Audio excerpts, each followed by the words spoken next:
Bismillahirrahmanirrahim. Assalamualaikum warahmatullahi wabarakatuh. Alhamdulillahirabbil alamin wassalatu wassalamu ala asrafil anbiya'i wal mursalin sayyidina Muhammadin wa ala alihi wa sahbihi ajmain. Subhanaka la ilma lana illa ma 'allamtana innaka antal alimul hakim. Rabbi shrah li sadri wa yassir li amri wahlul 'uqdatam min lisani yafqahu qawli, amma ba'du. Alhamdulillah, pada pertemuan kali ini kita akan melanjutkan pembahasan kita terkait tentang mata kuliah kajian tafsir Nusantara. Dan pada kesempatan kali ini kita akan membahas salah satu tokoh, yaitu tokoh kenamaan kekinian, yaitu Profesor Dr. Muhammad Quraisy Shihab MA. Dan kita akan mengkaji tentang metodologi tafsir Al-Misbah yang ditulis oleh beliau. Baik, kita mulai membahas tentang bagaimana pendahuluan dari kitab tafsir Al-Misbah ini. Sebagaimana kita mengetahui bahwa Muhammad Quraisy Shihab merupakan salah seorang penulis yang cukup produktif, yang menulis berbagai karya ilmiah, baik yang berupa artikel dalam majalah maupun yang berbentuk buku yang diterbitkan. Muhammad Quraisy Shihab juga menulis berbagai bidang kajian yang menyentuh permasalahan hidup dan kehidupan dalam konteks masyarakat Indonesia kontemporer. Muhammad Quraisy Shihab memang bukan satu-satunya pakar Al-Quran di Indonesia, tetapi kemampuan menerjemahkan dan menyampaikan pesan-pesan Al-Quran sangat berbeda dengan para ahli tafsir lainnya. Hal demikian menyebabkan tafsirnya sangat luar biasa dan sangat terkenal. Bahkan hal demikian itu seperti tertuang dalam tafsirnya yang jumlahnya berjilid-jilid. Muhammad Quraisy Shihab seakan ingin mendialogkan Al-Quran dengan problematika yang sedang dihadapi oleh masyarakat kontemporer, sehingga tafsir beliau lebih dikenal sebagai tafsir ke-Indonesiaan. Kemudian dari problem itu beliau berusaha untuk mencarikan solusi dari Al-Quran. Melalui tulisan yang sangat jelas, beliau memaparkan bagaimana Al-Quran itu sungguhnya bisa berdialog dengan siapapun yang ingin dekat dengannya. Maka dalam kajian kita ini, dalam pembahasan kita kali ini, kita akan melihat itu dari segi metodologi, baik itu menjelaskan tentang bagaimana corak metodologi dari Muhammad Quraisy Shihab dalam menafsirkan ayat-ayat yang terdapat di dalam Al-Quran itu sendiri. Baik kawan-kawan, kita akan mulai dari siapa sungguhnya Bapak Muhammad Quraisy Shihab itu. Menurut beberapa penelitian dan disepakati bahwa nama beliau adalah Muhammad Quraisy Shihab. Ia lahir pada tanggal 16 Februari 1944 di Rapang, Sulawesi Selatan. Ia berasal dari keluarga keturunan Arab yang terpelajar. Ayahnya, Profesor Kiai Haji Abdurrahman Shihab, adalah seorang ulama dan guru besar dalam bidang tafsir. Abdurrahman Shihab dipandang sebagai salah seorang tokoh pendidik yang memiliki reputasi baik di kalangan masyarakat Sulawesi Selatan pada saat itu. Kontribusinya dalam bidang pendidikan terbukti dari usahanya membina perguruan tinggi di ujung pandang, yaitu Universitas Muslim Indonesia yang kita kenal dengan UMI. sebuah perguruan tinggi swasta terbesar di kawasan Indonesia bagian timur. Dan beliau juga menjadi pendiri daripada IAIN Alauddin Ujung Pandang. Ia juga tercatat sebagai mantan rektor pada kedua perguruan tinggi tersebut, UMI 1959 sampai dengan 1965 dan IAIN 1972 sampai dengan 1977. Sebagai seorang yang berpikiran maju, Abdurrahman percaya bahwa pendidikan adalah merupakan agen perubahan.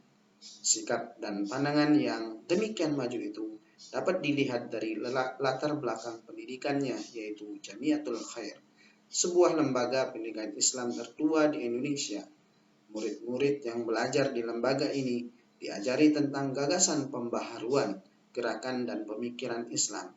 Hal ini terjadi karena lembaga ini memiliki hubungan erat dengan sumber-sumber pembaharuan di Timur Tengah seperti Hadramaut, Haramain, dan Mesir. Banyak guru-guru yang didatangkan ke lembaga tersebut, di antaranya Syekh Ahmad Sorkati yang berasal dari Sudan, yaitu Sudan Afrika. Sebagai putra dari seorang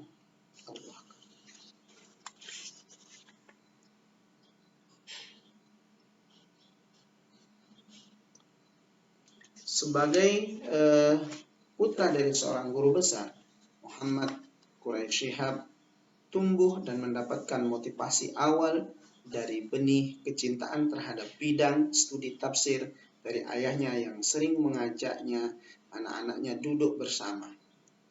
Pada saat seperti inilah sang ayah menyampaikan nasihatnya yang banyaknya berupa ayat-ayat Al-Quran. Quraisy Shihab kecil telah menjalani pengumpulan dan kecintaan terhadap Al-Quran. Sejak umur 6 sampai dengan 7 tahun, ia harus mengikuti pengajian Al-Quran yang diadakan oleh ayahnya sendiri.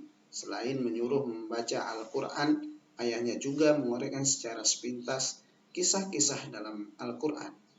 Disinilah benih-benih kecintaan kepada Al-Quran itu mulai tumbuh.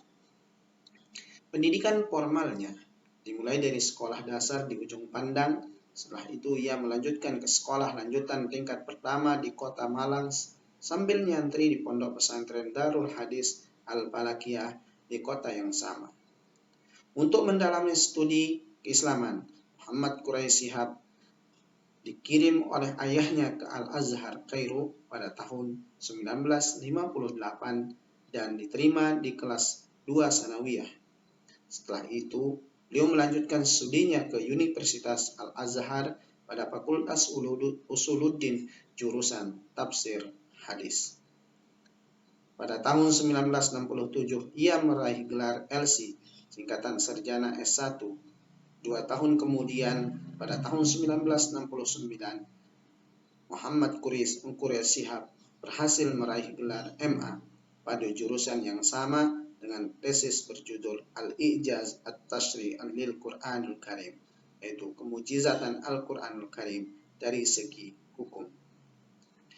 Pada tahun 1973, beliau dipanggil pulang ke Ujung Pandang oleh ayahnya yang ketika itu menjabat rektor untuk membantu mengelola pendidikan IAIN Alauddin. Ia menjadi wakil rektor bidang akademik dan kemahasiswaan sampai pada tahun 1980.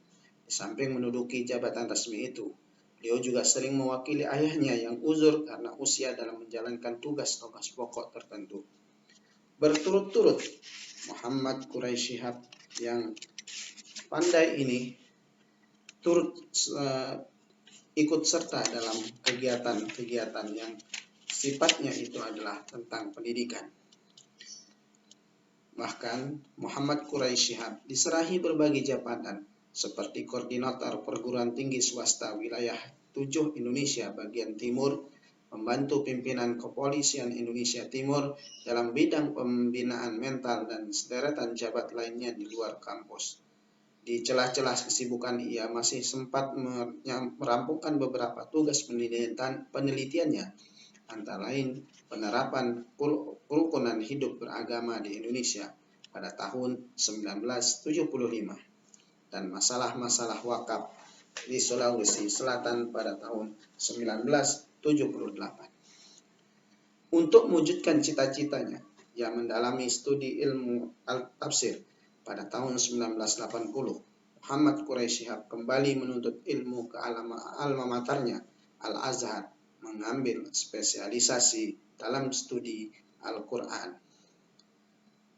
Ia hanya memerlukan waktu 2 tahun untuk meraih gelar doktor dalam bidang tafsir. Disertasinya berjudul Nazam Ad-Dur bil Bika'i Tahqiq wa Dirasah, suatu kajian terhadap kitab Nazam Ad-Dur, rangkaian mutiara karya Al-Bika'i, berhasil dipertahankan dengan predikat summa cum laude dan penghargaan mumtaz martabah asy-syarafah al-ula, sarjana teladan dengan prestasi istimewa, dan tercatat sebagai seorang pertama di Asia Tenggara yang meraih gelar doktor di bidang tafsir dan ulumul Quran di Universitas Al-Azhar Kairo, Mesir. Indonesia banyak memiliki mubalik ulama, intelektual, dan birokrat. Akan tetapi yang menyatukan profesi itu pada satu kepribadian jelas yang tidak banyak di antaranya yang sedikit, itu adalah Muhammad Quraisy Shihab. Dia sebut sebagai mubalik karena siraman rohaninya yang disampaikannya melalui media televisi menjujukkan hati umat. Ia disebut ulama karena merupakan ahli tafsir lulusan Universitas Al-Azhar Mesir. Ia disebut intelektual karena pandangan-pandangannya selalu didasarkan pada penalaran moral, rasional, dan moral. Beliau disebut sebagai birokrat, diplomat karena pernah menjabat Menteri Agama di samping Rektor IAIN, Duta Besar RI untuk Mesir. Setelah selesai dari tugas sebagai Duta Besar RI untuk Mesir, tokoh yang santun ini mengembangkan lembaga studi Al-Quran, satu-satu lembaga studi swasta di Indonesia yang secara spesifik menekuni kajian Al-Quran sebagai fokus utamanya. Pendidikan tingginya yang kebanyakan ditempuh di Timur Tengah, Al-Azhar Kairo ini, oleh Khawat Empederspil dianggap sebagai seorang yang unik bagi Indonesia, karena pada saat itu lagi membudaya belajar S3 Indonesia kebanyakan melanjutkan studinya di Barat. Khawat Empederspil mengatakan dalam sebuah penelitiannya, ketika meneliti biografinya, saya menemukan bahwa ia berasal dari Sulawesi Selatan, terdidik di pesantren, dan menerima pendidikan tinggi di Mesir pada Universitas Al-Azhar, di mana beliau menerima gelar MA dan PhD-nya. Yang menjadikan ia terdidik lebih baik dibandingkan dengan hampir semua pengarang lainnya yang terdapat dalam populer Indonesia literatur Al-Quran. Dan lebih dari itu, tingkat pendidikan tingginya di Timur Tengah seperti itu menjadikan ia unik bagi Indonesia pada saat di mana sebagian pendidikan pada tingkat itu diselesaikan di Barat. Dia juga mempunyai karakter mengajar yang penting di IAIN, Ujung Pandang, dan Jakarta. Bahkan ia sampai menjabat sebagai rektor di IAIN atau sekarang UIN Jakarta, merupakan karir yang sangat menonjol. Pada tahun 1984 adalah babak baru, tahap kedua bagi Muhammad Quraisy Shihab untuk melanjutkan karirnya. Untuk itu ia pindah tugas dari IAIN Ujung Pandang ke Fakultas Usuluddin IAIN Syarif Hidayatullah Jakarta. Di sini ia aktif mengajar bidang tafsir dan ulumul Quran, program S1, S2, dan S3 sampai tahun 1998. Di samping melaksanakan tugas pokoknya sebagai dosen, beliau juga dipercaya sebagai rektor IAIN Jakarta selama 2 periode, 1992 sampai dengan 1996, dan berlanjut pada 1997 sampai dengan 1998. Setelah itu, beliau dipercaya menduduki jabatan Menteri Agama selama kurang lebih 2 bulan di awal tahun 1998, hingga kemudian dia diangkat sebagai duta besar luar biasa dan berkuasa penuh Republik Indonesia untuk negara Republik Arab Mesir, merangkap negara Djibouti berkedudukan di Kairo. Kehadiran Muhammad Quraisy Shihab di ibu kota Jakarta telah memberikan suasana baru dan disambut hangat oleh masyarakat. Hal itu terbukti dengan adanya berbagai aktivitas yang dijalankan di tengah-tengah masyarakat. Di samping mengajar, beliau juga dipercaya untuk menduduki sejumlah jabatan, di antaranya sebagai Ketua Majelis Ulama Indonesia Pusat pada tahun 1984, anggota Lajnah Pentasih Al-Quran Departemen Agama sejak 1989. Beliau juga terlibat dalam beberapa organisasi profesional, antara lain asisten Ketua Umum Ikatan Cendekiawan Muslim se-Indonesia (ICMI) ketika organisasi didirikan. Selanjutnya juga tercatat sebagai pengurus Perhimpunan Ilmu-Ilmu Syariah dan pengurus Konsorium Ilmu-Ilmu Agama Departemen Pendidikan dan Kebudayaan.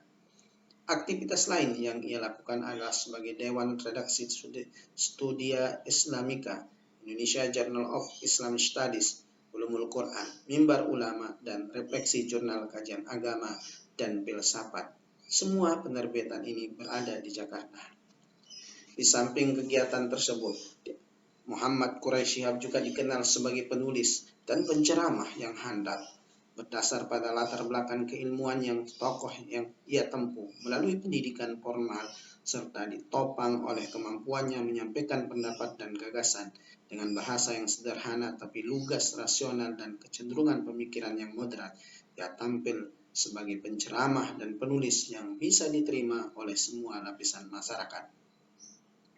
Kegiatan ceramah ini ia lakukan sejumlah masjid bergengsi di Jakarta seperti Masjid Atin, Masjid Fathullah, di lingkungan pejabat pemerintahan seperti Kajian Istiqlal, serta di sejumlah stasiun televisi atau media elektronik khususnya di bulan Ramadan.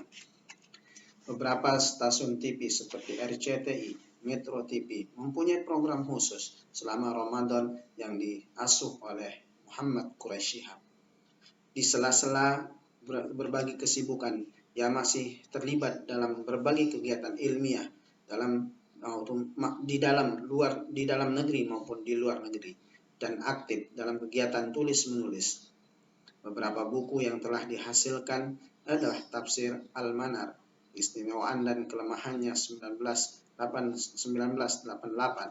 Filsafat Hukum Islam 1987, Mahkota Tuntunan Ilahi Tafsir Surat Fatihah 1998, Membumikan Al-Quran, Fungsi dan Peran Wahyu dalam Kehidupan Masyarakat 1992, Lentera Hati, Kisah dan Hikmah, Kehidupan 1994, Wawasan Al-Quran 1996, Tafsir Al-Misbah, Pesan, Kesan, Keserasian Al-Quran, dan beberapa buku lainnya. Yang banyak juga, misalnya Wasatiyatul Islam, kemudian Bisnis dalam pandangan Islam, dan banyak lagi buku-buku yang tidak kita sebutkan. Dan bagi kawan-kawan yang ingin mendalami, membeli dan melakukan pengembaraan terhadap bacaan, silakan untuk melihat berbagai macam karya-karya Muhammad Quraisy. Teman-teman semua, kita akan membahas tentang latar belakang penulisan tafsir Al-Misbah. Buku tafsir ini ditulis oleh Muhammad Quraisy Shihab di Kairo pada tanggal 18 Juni 1999.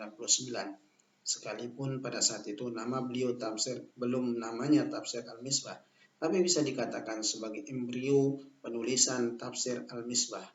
Dari bentuk kemasannya, buku ini ditulis secara berseri, terdiri dari beberapa volume terlihat direncanakan hingga 30 juz. Model cetakannya adalah dua bentuk, dicetak dalam tampilan biasa dan yang kedua dalam tampilan lux hardcover. Sebetulnya pada tahun 1997, seperti telah diuraikan di awal, bahwa Muhammad Quraisy Shihab telah menulis tafsir Al-Quran Al-Karim, yaitu tafsir surat-surat pendek berdasarkan urutan turunnya wahyu, diterbitkan oleh Pustaka Hidayah Bandung. Ada 24 surah yang dihidangkan dalam buku tersebut. Uraiannya banyak merujuk pada Al-Quran dan Sunnah dengan menggunakan metode penyajian tahlili dan analisa kosakata yang menjadi inti, dan surah yang menjadi objek tafsir diambil berdasarkan urutan turunnya wahyu. Namun, model semacam ini bila kesankan banyak orang kurang menarik dan terlalu bertele-tele dalam urusan kosakata yang sangat detail. Oleh karena itu, Muhammad Quraish Shihab tidak melanjutkan upaya penafsiran dalam bentuk tersebut. Buku tafsir Al-Misbah ini merupakan upaya Muhammad Quraish Shihab untuk menghindari model kajian yang bertele-tele tersebut. Dalam konteks memperkenalkan Al-Quran, tafsir ini berusaha menghidangkan surah bahasan pada setiap surah, pada apa yang dinamakan tujuan surah atau tema pokok surat. Sampai kajian ini dilakukan, tafsir Al-Misbah memasuki volume yang ke-9. Di samping banyak kaum muslimin yang membaca surah-surah tertentu dari Al-Quran seperti surat Yasin, Waqiah, Ar-Rahman, dan lain-lain, merujuk pada hadis-hadis dhaif. Misalnya bahwa membaca surat Waqiah mengandung kehadiran rezeki. Dalam tafsir Al-Misbah selalu jelaskan dengan tema pokok surah Al-Quran dan tujuan utama yang berkisar di sekeliling ayat dari surah itu agar membantu meluruskan kekeliruan serta menciptakan kesan benar tentang Al-Quran. Sedangkan menurut Herman Heiser yang dimuat dalam majalah Sakofa menyebutkan bahwa latar belakang penulisan tafsir Al-Misbah paling sedikit ada dua alasan. Pertama, keprihatinan terhadap kenyataan bahwa umat Islam Indonesia mempunyai ketertarikan yang besar terhadap Al-Quran, tetapi sebagian hanya berhenti pada pesona bacaan ketika dilantunkan, seakan-akan kitab suci ini hanya untuk dibaca semata. Padahal, menurut Muhammad Quraish Shihab, bacaan Al-Quran hendaknya disertai dengan penghayatan yang disertai dengan tazakkur dan tazabbur. Yang kedua adalah tidak sedikit umat Islam yang mempunyai ketertarikan luar biasa terhadap makna-makna Al-Quran, tetapi menghadapi berbagai kendala, terutama waktu, ilmu yang mendukung, dan kelangkaan buku-buku rujukan yang memadai dari segi cakupan informasi jelas dan tidak bertele-tele. Jadi jelas sekali bahwa alasan yang melatar belakangi penulisan tafsir ini karena bentuk prihatin dan dari penulis tafsir itu terhadap sesuatu kondisi umat Islam di mana mereka hanya tertarik pada nazam-nazamnya saja, tapi kurang memperhatikan kepada pemahaman dan penggalian makna yang terkandung dalam Al-Quran. Alasannya boleh jadi karena minimnya penguasaan mereka terhadap bahasa Arab, maka kehadiran tafsir Al-Misbah diharapkan bisa memenuhi kebutuhan dan pemahaman Al-Quran masyarakat Indonesia. Adapun motif penamaan tafsir Al-Misbah. Adapun motif penamaan tafsir Al-Misbah dengan nama tafsir Al-Misbah bisa dilihat dari kata pengantarnya dari Muhammad Quraish Shihab sendiri. Ditemukan penjelasannya yaitu Al-Misbah berarti lampu, pelita, lentera atau benda lain yang berfungsi serupa yang memberi penerangan bagi mereka yang berada dalam kegelapan. Dengan memilih nama ini, dapat diduga Muhammad Quraish Shihab dalam tafsirnya berharap dapat memberikan pencerahan dalam mencari petunjuk dan pedoman hidup, terutama bagi mereka yang mendalami kesulitan dalam memahami makna Al-Quran secara langsung karena kendala bahasa. Dalam kaitan ini, Muhammad Hamdani Anwar menjelaskan tentang alasan memilih nama ini. Beliau mengatakan bahwa ada dua hal yang dapat dikemukakan sebagai alasan pemilihan nama tersebut. Pertama, dari segi fungsinya, yaitu Al-Misbah, berarti lampu gunanya untuk menerangi kegelapan. Dengan memilih nama ini, penulisan berharap agar karya Al-Misbah itu dapat dijadikan sebagai penerang bagi mereka yang berada dalam suasana kegelapan dalam mencari petunjuk yang dapat dijadikan pedoman hidup. Yang kedua, menurut Hamdani Anwar bahwa didasarkan pada awal kegiatan Muhammad Quraish Shihab dalam hal ini tulis-menulis di Jakarta. Pada saat itu beliau tinggal di Ujung Pandang. Beliau sudah aktif menulis dan banyak yang dihasilkannya. Namun produktivitasnya sebagai penulis dapat dinilai mulai mendapat momentum setelah bermukim di Jakarta. Pada tahun 1980-an, ia meminta untuk menjadikan pengasuh Rubik Pelita Hati. Pada Harian Pelita pada tahun 1994, kumpulan dari tulisan itu diterbitkan oleh Mizan dengan judul Lentera Hati, yang ternyata menjadi bestseller dan mengalami cetak ulang berapa kali. Dari sinilah kata Hamdani Anwar tampaknya pengambilan nama Al-Misbah itu berasal, bila dilihat dari maknanya. Teman-teman semua, kalau kita melihat metodologi dari tafsir Al-Misbah, bahwa Muhammad Quraisy Shihab dalam tafsir Al-Misbah berusaha mengkombinasikan beberapa metode yang lazim digunakan para ulama tafsir, seperti metode tahlili, karena ia menafsirkan ayat-ayatnya berdasarkan urutan yang ada dalam Al-Quran, dan berupaya menjelaskan kandungan ayat Al-Quran dan berbagai isi dengan memperhatikan sistematika kronologis ayat-ayat Al-Quran sebagaimana dimuat dalam mushaf. Di sisi-sisi yang lain diterangkan misalnya ada dari kosakata, latar belakang turunnya, korelasi ayat lainnya. Metode ini dikenali dengan sangat luas dan serat dengan informasi, namun tidak menyelesaikan satu pokok bahasaan, karena seringkali satu pokok bahasaan diuraikan kelanjutannya pada ayat atau surat yang lain. Kedua, metode muqarrin, yaitu metode komparatif, karena ia memaparkan berbagai pendapat ulama. Para ulama dalam menafsirkan ayat, baik pendapat ulama tafsir klasik maupun ahli tafsir kontemporer. Muhammad Quraisy Shihab sering sekali dalam menafsirkan ayat Al-Quran tidak cukup dengan mengetengahkan satu pendapat saja, melainkan menjelaskan beberapa pendapat ulama. Kemudian yang ketiga, metode maudhu'i atau tematik, karena dalam menafsirkan senantiasa jelaskan tema-tema pokok surat-surat Al-Quran atau tujuan utama yang berkisar di sekeliling ayat-ayat dari surat ini, agar membantu meluruskan kekeliruan serta menciptakan kesan yang benar.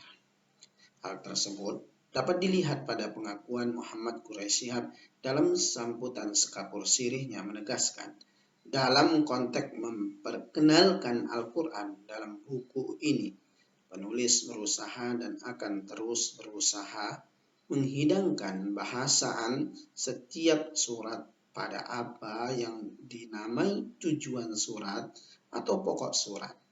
Memang, menurut para pakar, setiap surat ada tema pokoknya. Pada tema itulah berkisar urutan ayat-ayatnya.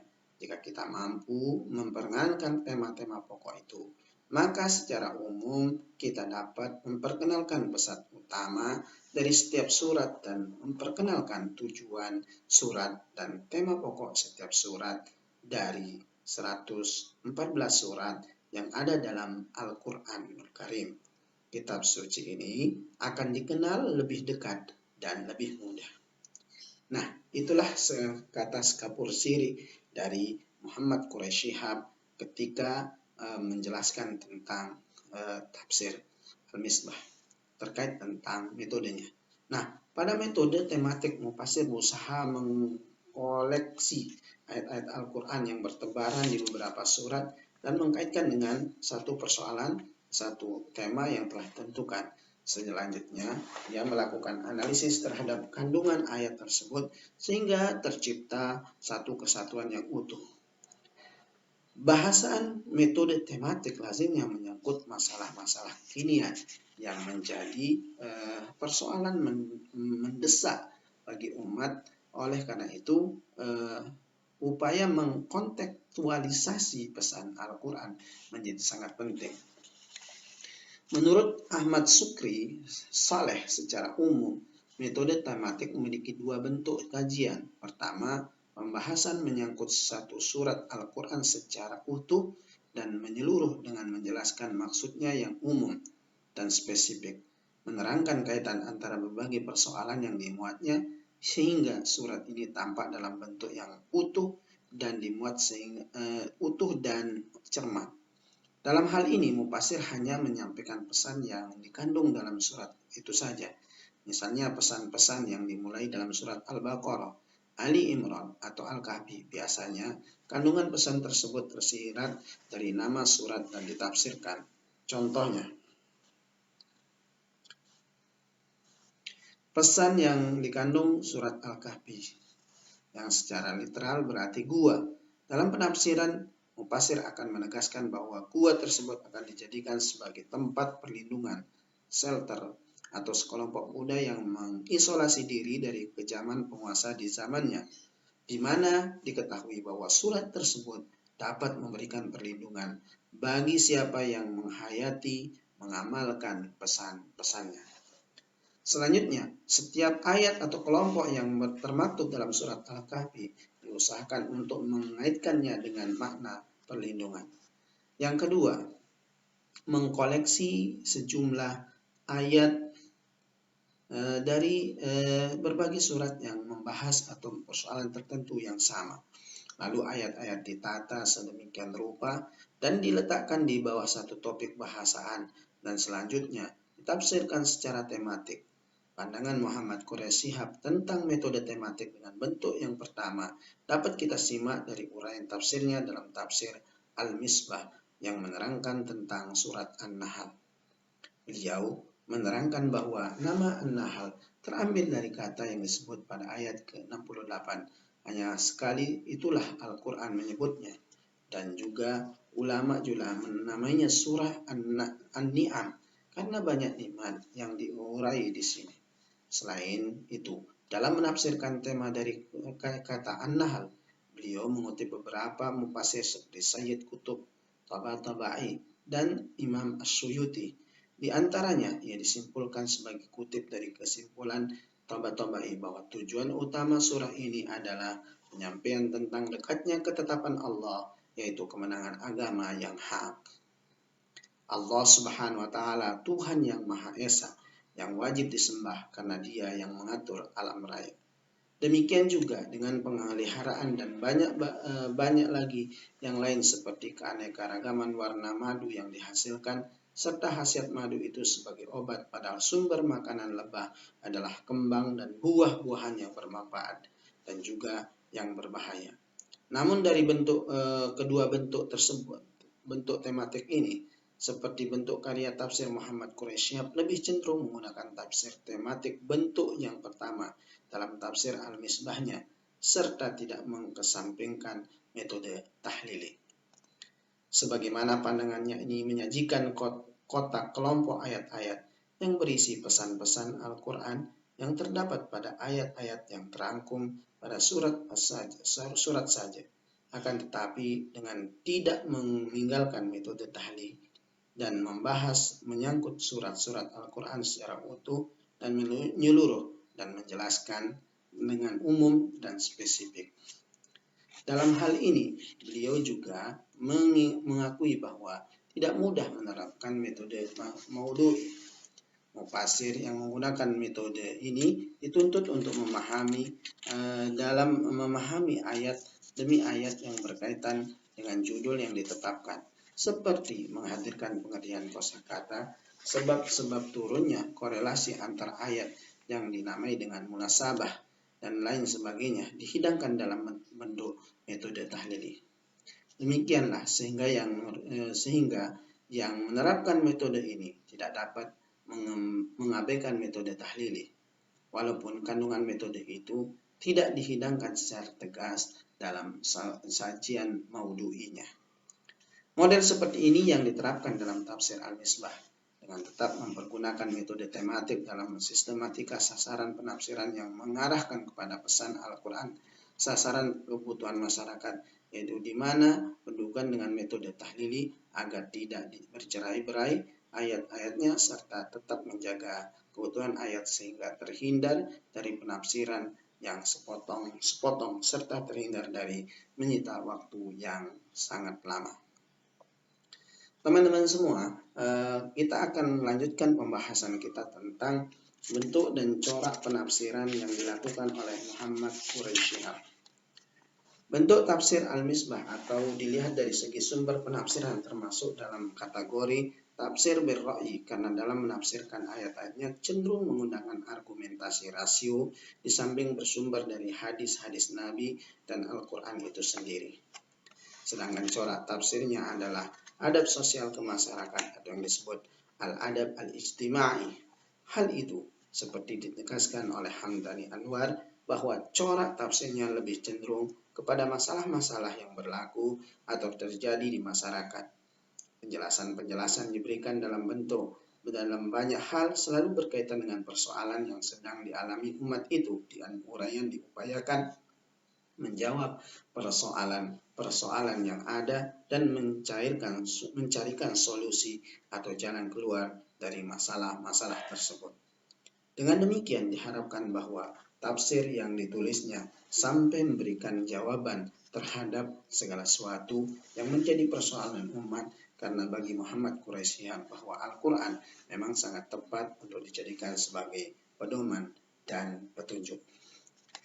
Adapun sumber penafsiran dari tafsir Al-Misbah ini adalah dalam tafsir ini Muhammad Quraisy banyak mengambil inspirasi dari beberapa mufassir terdahulu. Di antaranya adalah Ibrahim ibnu Umar yang wafat pada tahun 885 Hijriah atau bertepatan dengan 1480 Masehi. Muhammad Tantawi, pimpinan tinggi Al-Azhar, Mutawalli As-Sa'rawi, Sayyid Qutb, Muhammad Tahir bin Ashur, dan Muhammad Husain Tabatabai. Metode tahlili atau at-ta'jizi adalah bagikan hidangan prasmanan itu, sedangkan menyodorkan kepada para tamu sebuah kotak makanan adalah ilustrasi dari yang dinamakan oleh para pakar dengan metode tematik atau tauhidi kesatuan. Demikian ungkapkan Muhammad Quraisy. Dengan demikian metode tafsir Al-Misbah yaitu memadukan metode maudu'i, tematik, analisis atau tahlili, dan metode perbandingan muqarran, karena Muhammad Quraisy dalam menjelaskan ayat sering mengembangkan pendapat para ahli tafsir dalam membandingkannya. Ini menunjukkan bahwa pendapat para ulama itu diperlukan dalam menafsirkan ayat Al-Quran, bukan malah mengatakan pendapat ulama itu tidak wajib diikuti. Betapapun Muhammad Quraisy yang sudah mumpuni ilmunya dalam menafsirkan Al-Quran, tapi masih juga merujuk pada para ulama, apalagi kita yang ilmu belum seberapa, biar tidak masuk dalam kategori yang diancam oleh Rasul, orang yang menafsirkan Al-Quran dengan pendapatnya sendiri akan dimasukkan ke dalam neraka. Itulah salah satu ketawaduan yang dimiliki oleh Muhammad Quraisy, walaupun beliau pandai memberikan pemahaman terkait dengan Al-Quran, tetapi beliau selalu merujuk kepada pendapat para ahli, yaitu ulama. Beda dengan zaman sekarang, baru saja selesai S1 sudah pintar menafsirkan Al-Quran, bahkan mengatakan dengan bangganya, ini adalah pemahamanku. Nah, dalam kaitan ini, menurut Hamdani Anwar berkomentar bahwa sumber penafsiran yang digunakan dalam tafsir Al-Misbah ada dua. Pertama, bersumber dari ijtihad penulisannya. Kedua, dalam rangka menguatkan ijtihadnya, yang mempergunakan sumber-sumber rujukan yang berasal dari pendapat dan fatwa ulama, baik yang terdahulu maupun mereka yang masih hidup dewasa ini. Hal demikian, ini dipertegas sendiri oleh Muhammad Quraisy dalam tafsir Al-Misbahnya. Ia menyatakan bahwa penafsiran ini bukan semata-mata sepenuhnya hasil ijtihad penulis, melainkan kutipan dari pendapat para ulama terdahulu dan kontemporer. Sungguhnya pandangan-pandangan mereka banyak penulis nukil, khususnya pandangan pakar tafsir Ibrahim ibnu Umar Al-Bikai. Kemudian yang karya tafsirnya ketika masih berbentuk manuskrip yang menjadi bahan disertasi penulisan di Universitas Al-Azhar, Kairo, Mesir. Demikian juga karya tafsir pimpinan tertinggi Al-Azhar dewasa ini, Syekh Muhammad Tantawi, juga Syekh Mutawalli As-Sa'rawi, dan tidak ketinggalan Sayyid Qutb, Muhammad Tahir bin Ashur, Sayyid Muhammad Husain Tabatabai, serta beberapa pakar tafsir yang lain. Adapun sistematika penulisan tafsir Al-Misbah, Kawan-kawan perlu mengetahui bahwa sistematika penulisan tafsir yang dimaksud ini adalah rangkaian yang dipakai dalam penyajian tafsir. Setiap mufassir pada umumnya mempunyai sistem atau pola penulisan yang digunakan demi untuk memudahkan para pembaca dan pengkajinya. Dari data yang berhasil dihimpun, dapat disebutkan bahwa Muhammad Quraisy Shihab dalam menulis tafsirnya paling tidak menggunakan sistematika yang tertuang dalam hal ini. Pertama, dimulai dengan penjelasan surat secara umum, kemudian yang kedua, mengelompokkan ayat sesuai dengan tema-tema tertentu, lalu diikuti dengan menerjemahkannya. Ketiga, menguraikan kosakata yang dianggap perlu dalam penafsiran makna. Yang keempat, penyisipan data penjelas sebagai penjelas makna atau sisipan tersebut merupakan bagian dari kata atau kalimat yang digunakan Al-Quran. Yang kelima, ayat Al-Quran dan sunnah Nabi yang dijadikan penguat atau bagian dari tafsirnya hanya ditulis terjemahannya saja. Kemudian yang keenam, menjelaskan munasabah ayat Al-Quran. Teman-teman semua, dengan demikian tafsir Al-Misbah mengarah pada metode sistematika penyajian runtut, yaitu model sistematika penyajian penulisan yang mengacu pada urutan surah yang ada dalam model mushaf standar dan atau mengacu pada uraian turunnya wahyu. Model ini telah umum dipakai oleh ulama klasik seperti tafsir Al-Jalalain maupun ulama kontemporer seperti tafsir Al-Manar. Dalam sistematika seperti ini, penulis berusaha menjelaskan setiap awal surat secara detail, masalah yang berkaitan dengan surah dikaji, masalah tentang jumlah ayat, tema-tema menjadi pokok kajian dalam surat, nama lain dari surat tersebut, dan seterusnya. Salah satu contoh dalam surat Al-Fatihah di sini, tafsir Al-Misbah mengurai secara sistematis atau tematis nama-nama lain dari surat Al-Fatihah yang dikenalkan oleh Nabi Muhammad SAW seperti Alkitab, Ummul Quran, Sabaul Mathani, dan urutan tentang di dasar-dasar kenapa surat Al-Fatihah dinamakan dengan nama-nama tersebut. Kemudian dijelaskan secara rinci mengutip penjelasan beberapa ahli tafsir seperti Muhammad Abu Hasan Al-Hirali. Muhammad Quraisy Shihab juga menjelaskan bahwa surat Al-Fatihah mengandung isi yang bersifat global yang kemudian dirinci oleh ayat-ayat lain. Surat Al-Fatihah bagaikan mukadimah atau pengantar bagi seluruh kandungan surat-surat yang ada dalam Al-Quran. Surat Al-Fatihah itu merupakan inti dari isi surah Al-Quran, sementara ayat-ayat lain sebagai penjelasan terhadap surah-surah Al-Fatihah. Setelah memberi penjelasan tentang hal yang berkaitan dengan surat Al-Quran, tafsir Al-Misbah ini mulai kajiannya masuk pada ayat demi ayat dalam setiap urutannya. Setiap ayat yang dipenggal teksnya Arabnya ditulis lalu diterjemahkan dan diberikan eksplorasi secara luas terhadap ayat-ayat yang dikaji. Lalu ayat-ayat itu dikelompokkan menjadi beberapa kelompok untuk setiap surah. Misalnya kelompok 2 ayat 21 sampai 29. Adapun kelemahannya adalah pembaca tidak mengetahui tema pokok mengenai ayat yang diurai. Berbeda dengan Al-Quran dan tafsir milik Departemen Agama yang memaknai judulnya dengan diuraikan dengan surat tersebut. Teman-teman semua, selain itu kita juga akan membahas tentang karyanya. Tadi di awal sudah saya sampaikan, dan ini kalau kita lihat beberapa karya-karya Muhammad Quraisy Shihab, dan tentu ini adalah saking banyaknya, maka kita akan coba perhatikan. Pertama itu beliau menulis tafsir Al-Manar, keistimewaan dan kelemahannya, di mana pada tahun 1984 ketika beliau ada di Makassar.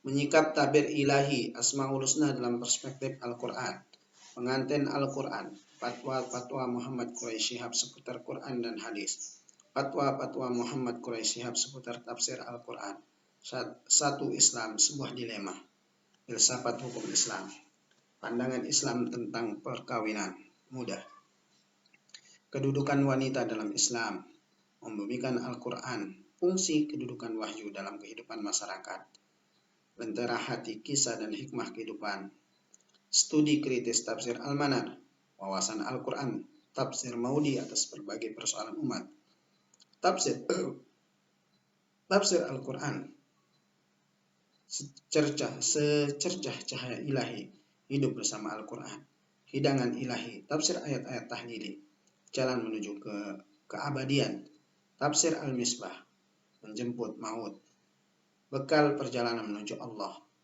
jilbab pakaian wanita muslimah dalam pandangan ulama, cendekiawan kontemporer, Jakarta.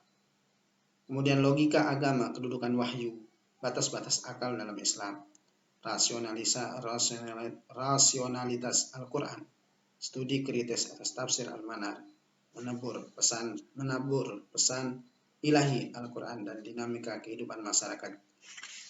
Kemudian wawasan Al-Quran tentang zikir, Asmaul Husna, Al-Lubab, makna, tujuan dan pelajaran dari Al-Fatihah dan Juz Ammah. Itu Lentera Hati diterbitkan pertama kali tahun 2018.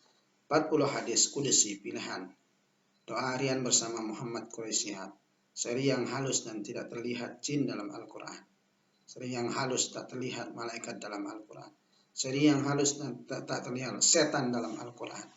Muhammad Quraisy Shihab menjawab 101 soal perempuan yang patut Anda ketahui. Al-Quran dan maknanya, terjemahan makna disusun oleh Muhammad Quraisy Shihab.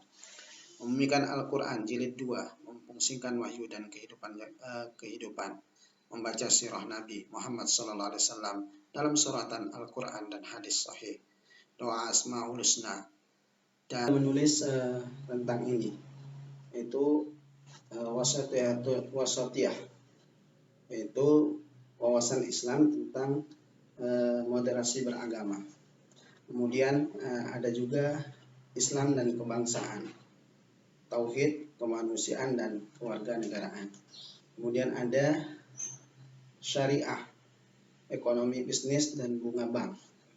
Kemudian ada Islam yang disalahpahami, menepis prasangka, mengikis kekeliruan. Kemudian banyak juga bukunya, ada juga jawabannya adalah cinta. Tentang tentang Al-Maidah ayat 51 yang pernah viral. Menurut uraian para mufassir itu dijelaskan oleh Muhammad Quraisy. Dan kawan-kawan bisa mendapatkan berbagai macam karya-karya beliau. Baik kawan-kawan semua, untuk menutup perkuliahan kita pada kali ini, saya akan membacakan beberapa kesimpulan dari diskusi kita hari ini adalah terkait tentang metodologi tafsir Al-Misbah. Tafsir Al-Misbah masuk dalam kategori tafsir birqa'i yang menggunakan pendekatan akal, karena di dalam tafsir Al-Misbah digunakan argumen rasio, sekalipun pada beberapa kesempatan suka menggunakan hadis-hadis dalam menafsirkan. Sedangkan metode yang digunakan Muhammad Quraisy Shihab yaitu kombinasi beberapa metode seperti tahlili, karena dia menafsirkan ayat Al-Quran berdasarkan urutan mushaf. Kemudian muqarrin, komparatif, karena beliau memaparkan berbagai pendapat ulama-ulama tafsir, baik ulama klasik maupun modern kontemporer. Kemudian semi tematik, karena dalam tafsir Al-Misbah salah satu dijelaskan tema-tema pokok dari surat Al-Quran atau tujuan utama yang ada di seputar ayat dari surat yang sedang dikaji, untuk membantu meluruskan kekeliruan serta menciptakan kesan yang benar.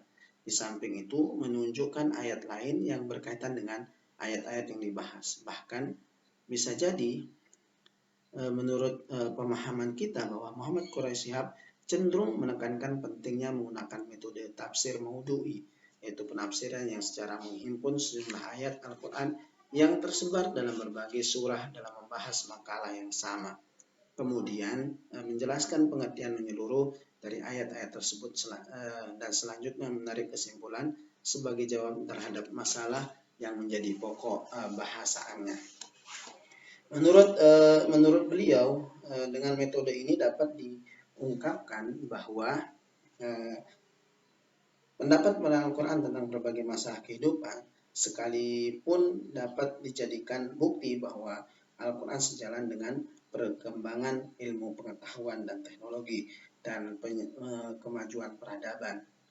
Kemudian Muhammad Quraisy Shihab banyak menekankan perlunya memahami wahyu ilahi secara kontekstual dan tidak semata-mata terpaku pada makna tekstual, agar pesan-pesan yang terkandung di dalamnya difungsikan dalam kehidupan nyata. Bahkan beliau juga banyak sekali memotivasi mahasiswa khususnya di tingkat pasca sarjana pada saat beliau mengajar agar berani menafsirkan Al-Quran, tetapi dengan tetap berpegang ketat pada kaidah-kaidah tafsir yang sudah dipandang baku.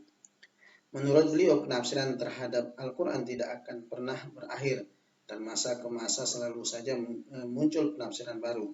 Sejalan dengan perkembangan ilmu pengetahuan, tuntunan kemajuan zaman. Meski begitu, ia tetap meningkatkan perlunya sikap teliti ekstra hati-hati dalam menafsirkan Al-Quran, sehingga seorang tidak mudah mengklaim satu pendapat sebagai pendapat Al-Quran. Bahkan menurutnya merupakan satu dosa besar bila seorang memaksakan pendapat atas nama Al-Quran. Kemudian yang ketiga, bahwa corak penafsiran itu adalah adabul ijtimai, karena lebih cenderung kepada masalah-masalah yang berlaku terjadi di masyarakat. Bahkan Al-Misbah berusaha menafsirkan Al-Quran dengan persoalan yang sedang dialami umat dan upaya menjadi persoalan yang ada sedang dalam masyarakat dan mencarikan solusinya dan jalan keluar dari apa yang dibahas. Nah, itu terkait tentang tafsir Al-Misbah. Semoga bisa memberikan informasi terkait tentang kajian kita pada hari ini. Semoga bermanfaat. Terima kasih atas perhatiannya. Kita ketemu di perkuliahan selanjutnya. Assalamualaikum warahmatullahi wabarakatuh.